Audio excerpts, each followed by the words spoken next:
In his latest YouTube video alongside Paddy Pimblett, Tom Aspinall doubled down on the Jon Jones situation, saying Jones is retired and that entire saga is now in the past. Aspinall didn't seem bitter, just ready to move on. He also hinted that fight news is coming very soon. And if it's not Jon Jones, all signs point to Aspinall versus Ciryl Gane being the next logical matchup. Stylistically, this one is fire. Ciryl is one of the cleanest strikers in the heavyweight division, super fluid, technical, and dangerous on the feet. His ground game has improved, and while he does have decent jiu-jitsu, it's not on the same level as Aspinall's. Tom is the more well-rounded fighter overall, with knockout power, fast hands, and elite grappling, but the one big question mark is his gas tank. We haven't seen him go past the second round, whereas Gane has proven he can go 5 hard rounds without slowing down. If that fight gets booked, it's gonna tell us a lot about how real Aspinall's reign can be. That being said, fans probably shouldn't hold their breath for an announcement just yet. The UFC already has its pay-per-view calendar locked in through the summer, with no real need for a new headliner until around September, so there's no pressure on the promotion to rush a decision on Jones, strip the belt, or even make anything official right now. They've got time, and you can bet they'll use it. It's all in the past now. We're moving forward. Everything's good. We can get fighting again, and I just want to get fighting, mate. Do you know what I mean? Must be fucking sick of getting asked about that, you know. It's yeah, it's not the best. You know what? It's better now because I do know what's going on a little bit, and I am going to fight soon, so that's nice. But for like the last kind of 6 months, I've just not known what's going on. Do you know what the worst bit is? Is like, you know this yourself. It's like money, fame, titles, rankings, all that aside, I just love fighting. Yeah, exactly. I just like fighting people. That's what I got into it for. I didn't get into it for anything else. All the other stuff is just like nice to have on top. I want to be the best fighter I can be. I love it. I'm in the gym every day. I just want to fight. That's been taken away from me for like nearly a year now, and that's got nothing to do with me, which is, it's a bit frustrating to be honest, but we are nearly over it now, which is good. The fact he's not stepping up and fighting yet, he's let the whole MMA fan base down. I couldn't have somebody else saying that they're going to beat me and not at least fight them. And then if I lose, at least I tried my best.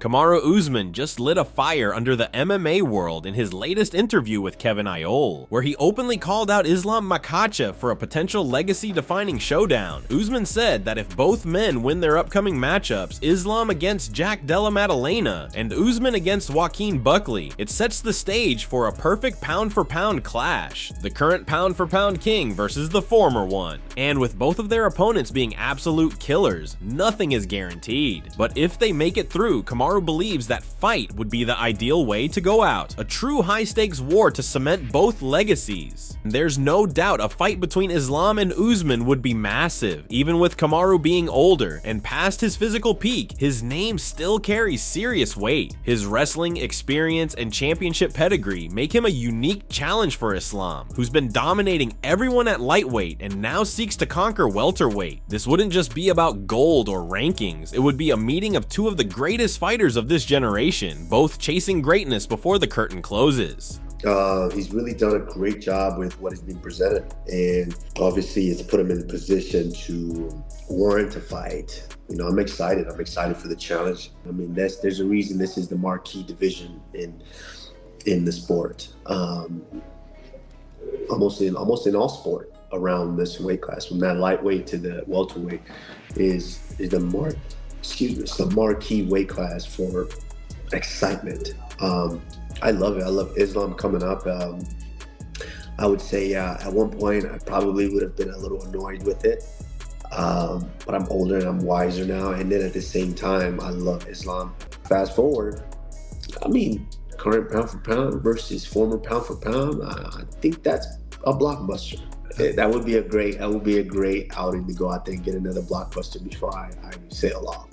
Magomed Ankalaev just leaked some behind-the-scenes insight into how a grappling exchange between Khabib Nurmagomedov and Alex Pereira played out. While preparing for his first title defense against Pereira, Ankalaev spoke with Russian MMA outlet Usha Taika, making some bold claims about the former champ, while also unveiling an experience that involved Khabib. Due to his limited English, Ankalaev often comes across as more reserved in interviews, as his responses need to be translated back and forth. Because of this, his media appearances in English don't always capture his real personality, but when speaking to Russian outlets, a different side of him comes out. He jokes around, talks trash, and engages more openly. In a recent interview with Ushataika, Ankalaev called Pereira a chicken, said he's going to eat him, and accused Pereira of doing everything possible to avoid the rematch. Ankalaev has known Khabib for years as they come from the same region in Dagestan, and while they're not on the same team, they've trained together at different camps. When asked how Khabib would fare if he ever moved up to light heavyweight, especially after footage surfaced of him dominating Corey Anderson in grappling, Ankalaev made an interesting comment. Quote, "Yeah, I saw how he controlled Corey. I wasn't surprised. I think he would do well even at light heavyweight if he can take people into his world of grappling." And even with Pereira, well, I don't need to speculate there because I know what happened. I saw it with my own eyes. But yeah, all I'm gonna say is when a good grappler takes Alex Pereira down, he's getting mauled. End quote. He didn't elaborate on further details of unseen sparring session between Khabib and Pereira, but he doubled down on his criticism of the former champ, adding that if Khabib wanted to, he could dominate the Brazilian in a UFC fight as well.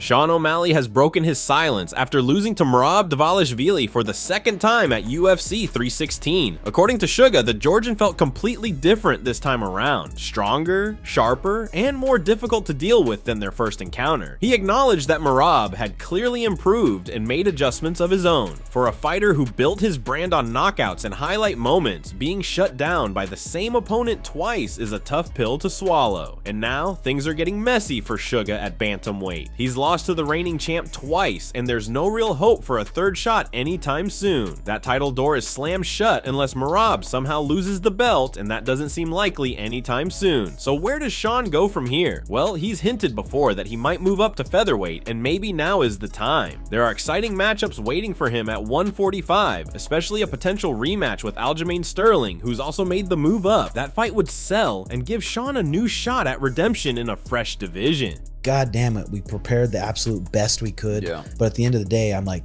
that Merab, I feel like was already a different Merab than we fought at the Sphere. Yeah, absolutely. The guy is a tank. He felt different. He's a He felt goddamn stronger. machine. I definitely felt like this kind of nervous feeling that I'm not used to, just because how the first fight played out, knowing his cardio is so crazy, knowing if it hits the ground, there's like, I knew I had worked on the takedown defense so much, and I knew I was able to get up, but I'm like, I also know there's a chance that this fight plays out the same way it did. Like, so I was like in the back, I was more nervous this fight probably than I've ever been. Like, do you feel vulnerable? You're in the cage, like, all right, if this motherfucker grabs a hold of me, there's a chance that I can't get away from this little fucker. That's it from MMA Psycho. Thanks for watching. Don't forget to leave a like and subscribe for daily MMA news.